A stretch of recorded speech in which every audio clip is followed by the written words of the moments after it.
Our next lecture is continuing on with World War One, and we're moving kind of into how weapons designers and people in the governments of the combatants were trying to figure out a way to be able to stop the seemingly mindless slaughter on the battlefield of the war. So as we move into 1916, the key thing to understand is that throughout the battlefield, we see a stalemate where both sides are kind of fighting against each other, but they're not really getting anywhere. 1916 begins with a major German offensive, and what they try to do is try to attack the French at Verdun, and this is the Battle of Verdun. Now, Verdun is kind of holds a lot of importance, kind of symbolically to France. Uh, the saying goes that Verdun is France. Verdun has been a fortress town since 843 AD, right, between kind of the general invasion routes of going west and east along the Rhine River Valley.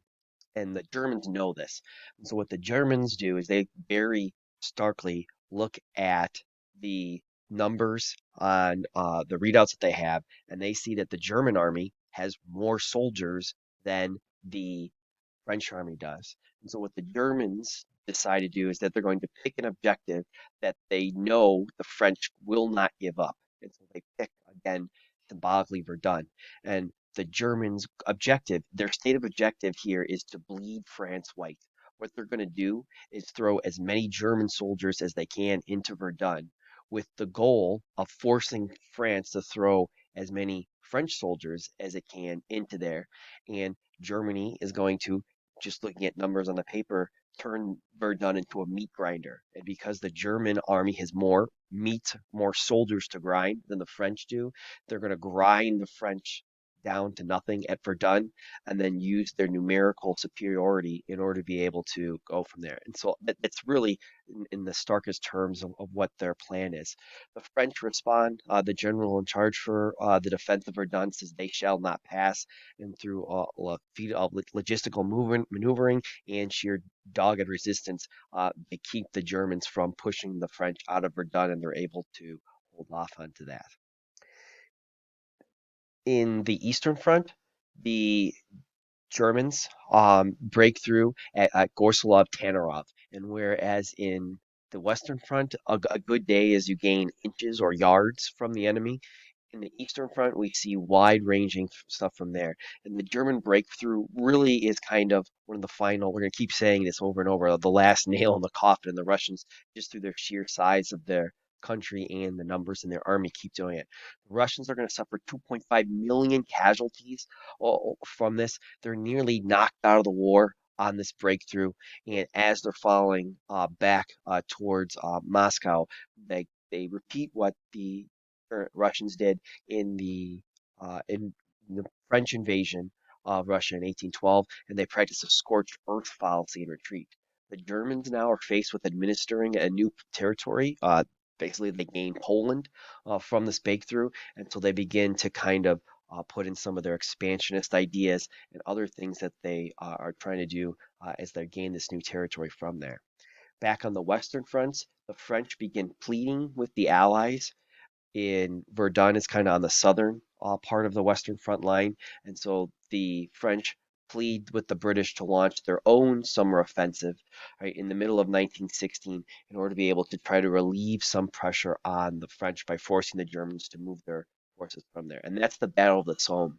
This is the great Allied offensive of the summer of 1916, and the first day of it, July 1st, it kind of gives you an idea of how bad this went, was the worst day in British military history.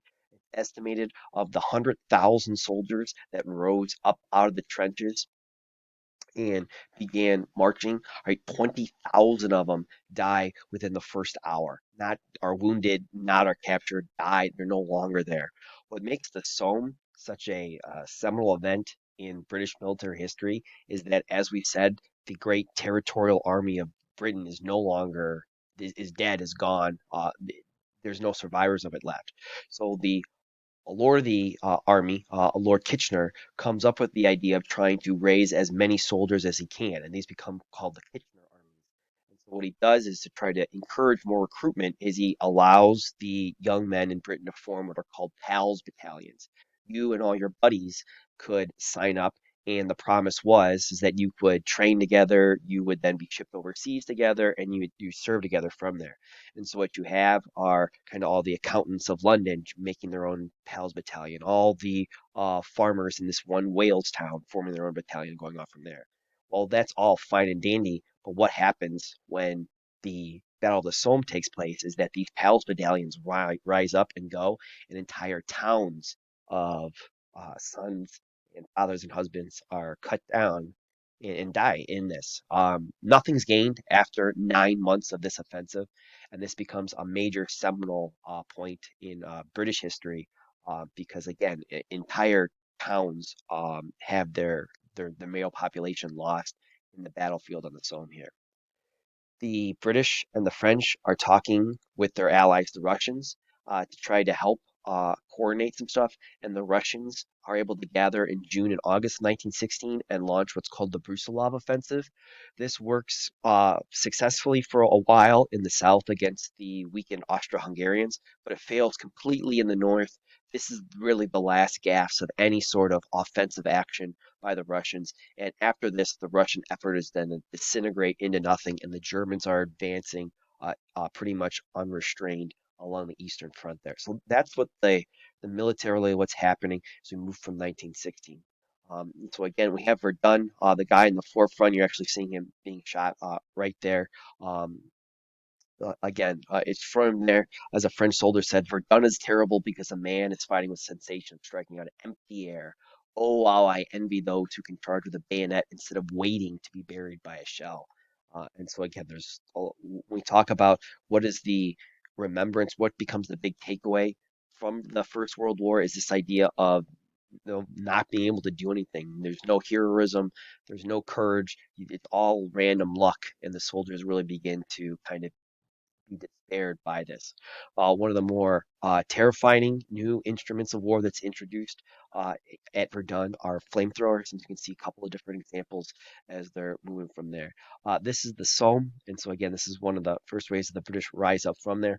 One of the interesting things that marks the Battle of the Somme is that the British, who have a lot of coal miners from there, have miners who go down into like 17, 18 feet underground, tunnel underneath no man's land, and create a big, huge, giant tunnel under the trenches of the Germans. And in one spot to the Somme offensive, right at kickoff, they detonated this mine. And this is the Langemark crater, and you can kind of get some sense of scale with the ridges from there.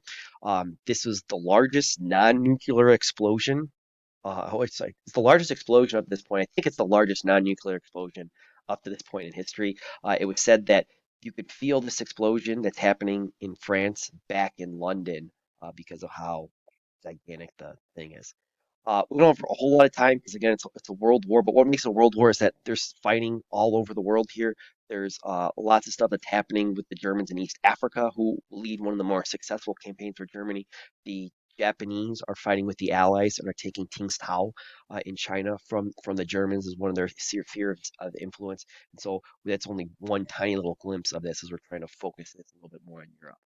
So as we try to move through 1916 and the heads of state are trying to kind of figure out how are we going to break this stalemate, they unleash some new weapons into World War One. The first one we want to talk about is the introduction of gas weapons. These gas weapons were pioneered by the German chemist Fritz Haber. Now, Fritz Haber, if he didn't invent some of these terrible, nefarious things, would be probably one of the great scientists in world history. Fritz Haber, in the early 1900s, had developed and pioneered a way to be able to pull nitrogen out of the atmosphere to be able to then use as fertilizer in the ground, and this revolutionizes um, fertilization and be able to grow more crops and less land and all this other stuff.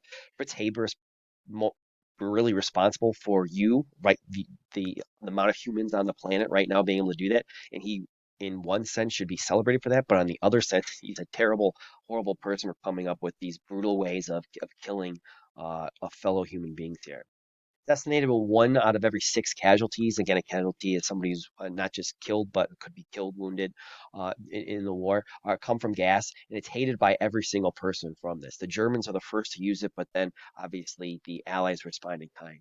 It's estimated that 1.3 million soldiers or people were exposed to gas during the war, and many are going to see complications from their exposure long after the war is over. The first use of poison gas was on April 22nd, 1915, and this is when chlorine gas was first used at Ypres. This is in modern day Belgium. What chlorine gas does is it attacks and poisons your windpipes and your lungs. All right, and so you kind of breathe it in, and it goes and gets sucked in there. And basically, it causes you to drown in your own fluids because your body responds to the gas by trying to kind of drowning out by putting fluid in there, and basically your body ends up hurting itself from that.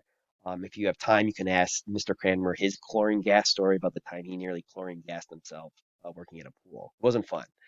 Uh, December 19th, 1915, the introduction of phosgene gas is seen. Now, what phosgene gas is 10 times more toxic than chlorine gas. It's carbonyl chloride. This is a colorless gas and it's a heavy gas. And the question, why would you need a heavy gas in World War One? Well, where is all the fighting being done? It's done from trenches. What does gas tend to do? Gas tends to rise. If you have a gas that's heavier than air, what's it going to do? It's going to sink down into the trenches, go down in all those nooks and crannies that are in there. It would sit inside shell holes in the middle of no man's land for days before dissipating. And so a soldier, days after a gas attack, who could slip and fall, would then be poisoned as it kind of sit and laid at the bottom from there. July of 1917 sees the introduction of mustard gas. This is dichloroethylene sulfide, and what this does is it causes is a skin reactant. And so this will actually cause any exposed skin to kind of blister and puff up. And imagine if that skin is in the inside of your throat or inside of your lungs, what it will do to there. It's got a very distinct smell and a just look to it, and that's what gives it its name, mustard gas. Over 66 million gas shells were produced during the war. That's 113,000 tons of gas. And like remember, a ton's 2,000 pounds, and you really only need a tablespoon to really start causing a whole lot of people to not feel great. So you can just imagine the destruction from there. By 1918, it's estimated that 20 to 30% of all the shells being fired from artillery contain gas in one way, shape, or form. This is from an airplane or an observation balloon, and you can kind of see what gas is. Now, the interesting thing about this is that, again, once you release this gas, you're at the mercy of the wind. So you better have good meteorological reports because imagine what happens if you unleash all the gas. It starts blowing one way, then the wind shifts, then you're kind of out of luck. And so again, and then what the idea being with the gas, why it's developed is you unleash the gas, the enemy's then paralyzed, and you march with your soldiers right through it because you're equipping your soldiers with gas masks. And this is where the introduction of that is in order to be able to kind of prevent any sort of effects from an enemy's gas or being able to advance forward through there. And with all the animals that are in the war as well, there's gas masks for horses, for dogs, and for other people. Some of these gases attack the mucous membranes on the human body, so not just the throat, but also think the eyes. And so some of these gases had blinding capabilities, so that you'd be blind for a day, a week, months, the rest of your life from there. So this is a pretty common sight and a pretty famous sight of a line of gas victims being led back to the rear for some sort of treatment from there, and that's immortalized live there. This is again a pretty graphic picture, but again, this is what mustard gas will do to an exposed hand. You can see it's blistered, and again, it just eats away at the outer membranes up there. Again, you can kind of see the big, huge, giant blisters on this soldier is how you say that. And again, you have animals that are exposed from there. Okay, that horse doesn't have fancy colors because he's being painted. That's the skin and the hair being eaten away from the gas, what it's doing. So it's not pretty great. This is John Singer Sargent's pretty famous painting of the gas attack, and again, kind of immortalizing that pretty famous image of the soldiers being led back to the rear after being blinded by that. Another new weapon introduced that we see in World War One are airplanes. And the air war is going to see an incredible rate of advancement and transformation. It's only a couple of years prior to this that the Wright brothers are flying the Wright Flyer in Kitty Hawk, North Carolina. And again, 60 years from that, you're going to see men landing on the moon. And so again, in the interim there, there's very quickly from there. Just to give you one small little snippet of idea, by 1914, there's only 1,000 total airplanes for all side. And by 1918, France is working on building 1,000 airplanes, right, per day. So you can see that from there from the trenches, from the soldiers who are fighting in the mud and the muck and in the ground there, they kind of look up and see the pilots of these airplanes kind of whipping back and forth from there. So there's a kind of a mythicism and a romanticization of the pilots of World War One, kind of this view as knights of the air. From there and out of this, their daring do's are kind of highlighted and reported in the papers, and so fighter aces emerge. And ace is the term that comes out of these air forces for a pilot that has five confirmed kills. So a pilot shoots down five other planes would get the term ace. The Red Baron, Manfred von Richthofen, and his flying circus for the Germans had over 80 kills right during the course of his career before he's killed in World War One. And then the famous American Eddie Rickenbacker is the American World War One ace who becomes a famous race car driver after the war is over. Uh, we also see the introduction of terror campaigns from the air in 1917, 1918.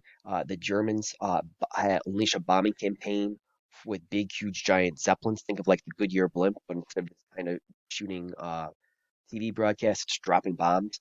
And until these zeppelin raids are continued from some unsuccessful one early in the war to this. But again, the airships are slow, they're lumbering, they can only hold so much, and the German campaign here is going to be capitalized and used by most of the nations following this and other bombing campaigns after that.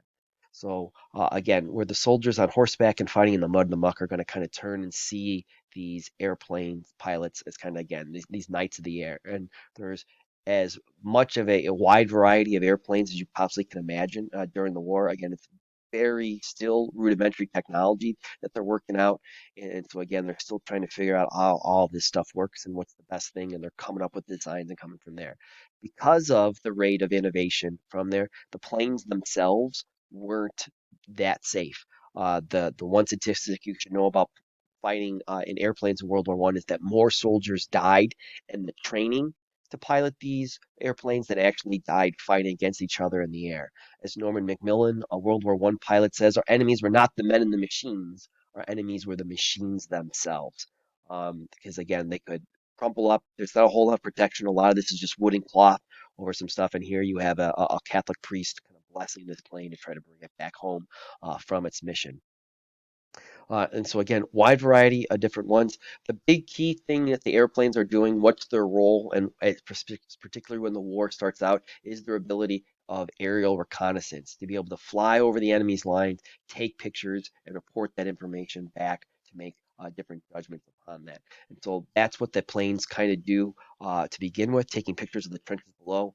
And then because other airplanes are trying to do the same thing, they begin fighting each other. Again, some of the earliest kind of quote unquote dogfights between the two sides in the airplanes are just guys whipping out their pistols and fire back that. And again, it grows not only with the size of the fleets that are being thrown up there, but with the other stuff that something to remember is that again these are only 18, 19, 20, 21-year-old guys who are mostly piloting them.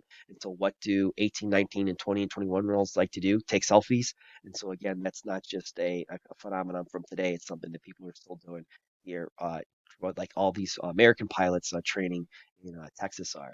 um, and again, some of the earliest bombing campaigns are just let's throwing bombs down from the plane themselves. And then again, everybody likes a cute dog picture uh, too.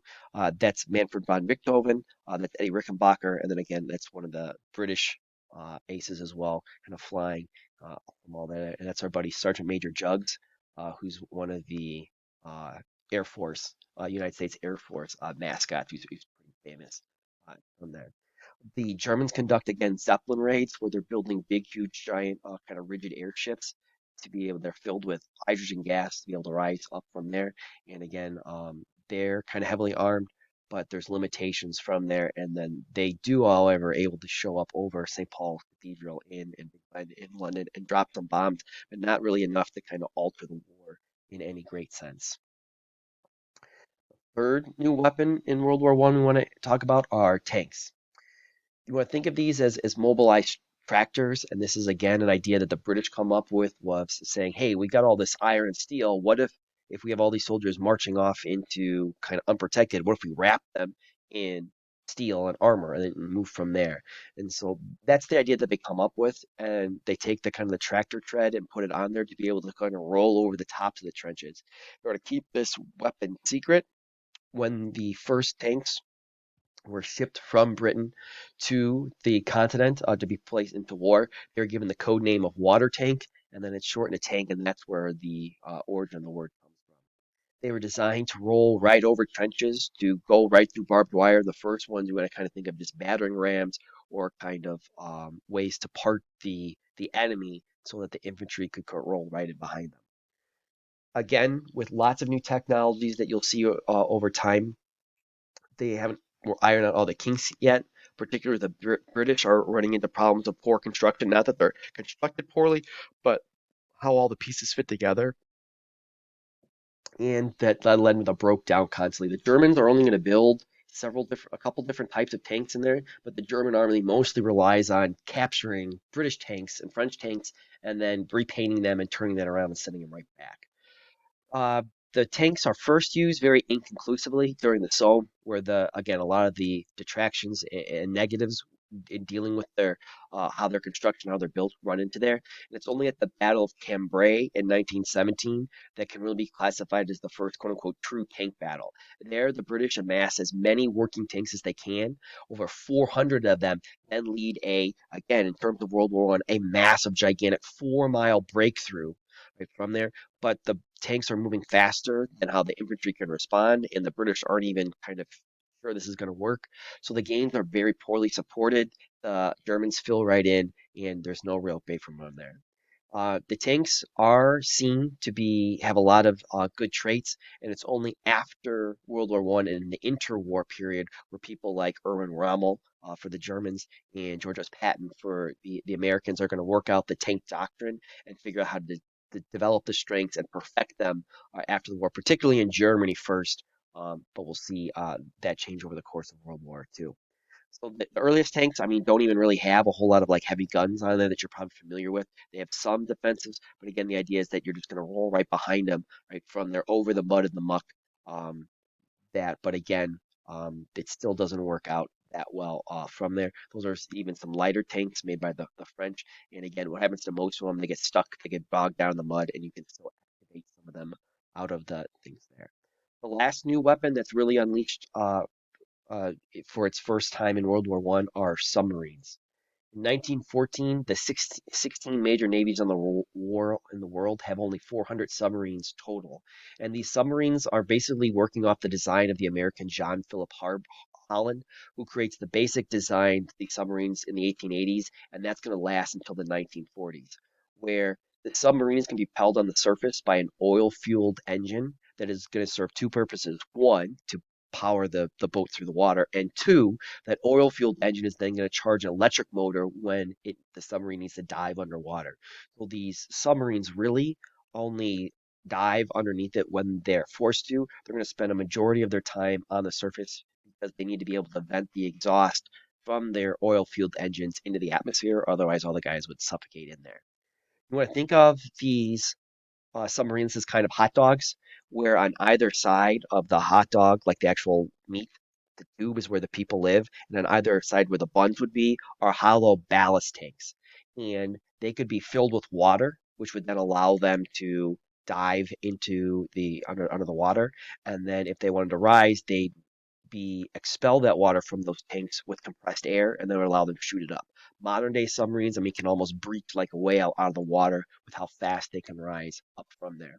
Hydrofoils control the changes of depth underwater, and these submarines aren't like James Cameron, right, the director going down to the bottom of the Marianas Trench. Their maximum depth is rarely reached at 100 feet. If you see any submarine movies from World War One or World War Two, there's always the point where the new submarines, like, oh, let's test it out, and they go and they dive down. But you can't go much deeper than 100 feet because, again, it's 100 feet worth of water pressing down on all sides of that submarine. And so, again, from the scene in those movies, is they'll tie a string across the submarine. It'll get the sling, will be nice and taut, and then it'll get slacker and slacker as it gets pushed and condensed underneath there. The submarine going that time will literally implode from the pressure on it. The max speed of these submarines is slow. It's too slow to overtake ships, and so submarines have to rely on their sneakiness and their stealthiness in order to be able to do that. So, which is helpful hiding underneath the water. So here's your basic design that again that most submarines around the world are going to use up through the World War II. We have a ballast tank, right, that's on either side, and that's going to be surrounding the central tube where the soldiers work, and that can either be filled with water to allow it to dive, or it can be filled with air to let it rise up there. And then again, in the water, you can control the depth as well from there. And so most of these ships, these submarines, are going to rise up from the water and then do their sinkings from either deck guns, particularly earlier in the war, or from torpedoes that will be developed from there. The main combatant that's going to use the submarines are going to be the Germans. So they're going to be using their submarines, or in German, the Unterseeboots or U-boats from this. The German strategy at water is to starve the British Isles to counter the British blockade of Germany. Once war was declared, the British sent their big giant capital ships, the HMS Dreadnought and the like, and bottled the German fleet up kind of in its own block. And they're going to try to get out and with at least the Battle of Jutland, but there's no big giant kind of like the Belfast or Falgar ships shooting at each other from there. The Germans, who trying to are able to get their U-boats out, they're going to try to starve the British Isles, just like how the British are starving off Germany. And again, the Germans are going to get a bad rap for their efforts to do this, but the British blockade of Germany is pretty bad. The winter of 1916 to 1917 is called the Turnip Winter in Germany. No, not the turn up winter. It's the turnip winter because that's really all they had to eat in Germany. And so there's cases of kids turning red because they're eating so many turnips. That's all that they have from there.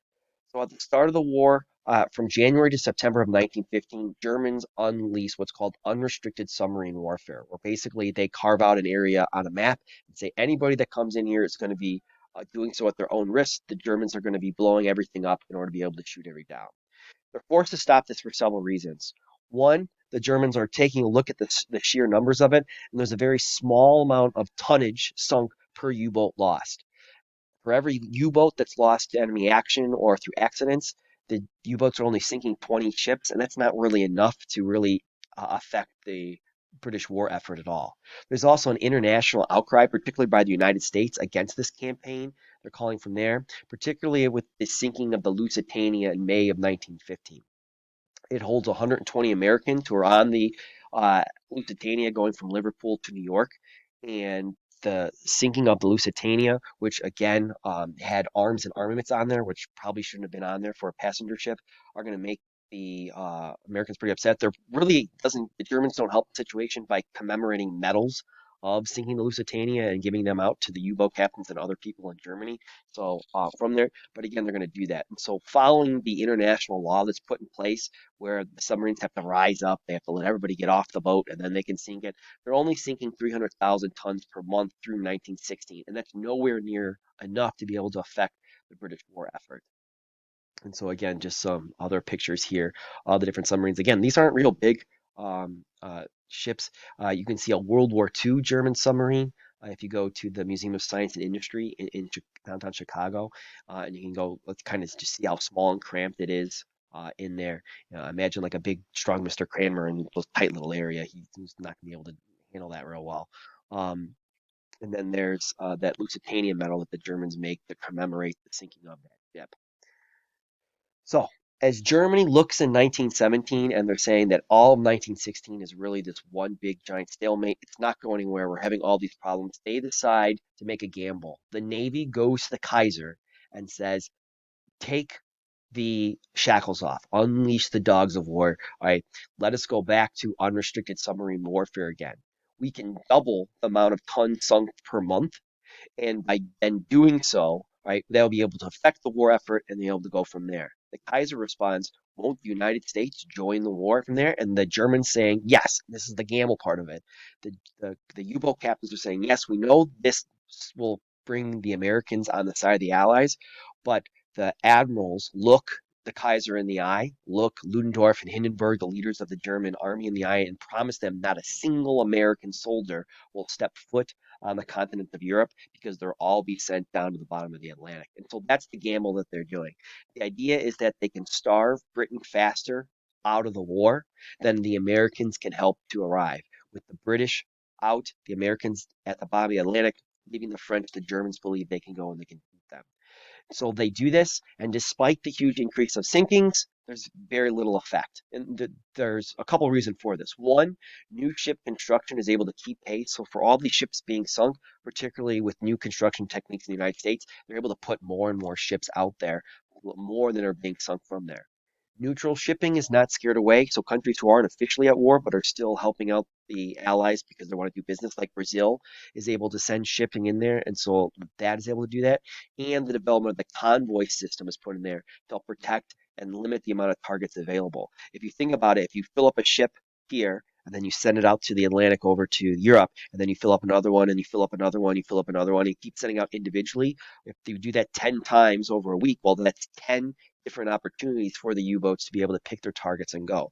But instead, at the end of the week, let's send all those 10 targets out to the vast Atlantic Ocean at once and protect them with destroyers on either side and in front of them and different stuff. That's going to, one, limit the amount of targets that the U-boats are able to kind of try to hunt down and try to luckily, happily, happenstance upon, then be able to kind of protect that from there. And so that's where the Germans kind of go. So even though they increase the amount of shipping and sinking that they're doing, it doesn't help them out too much.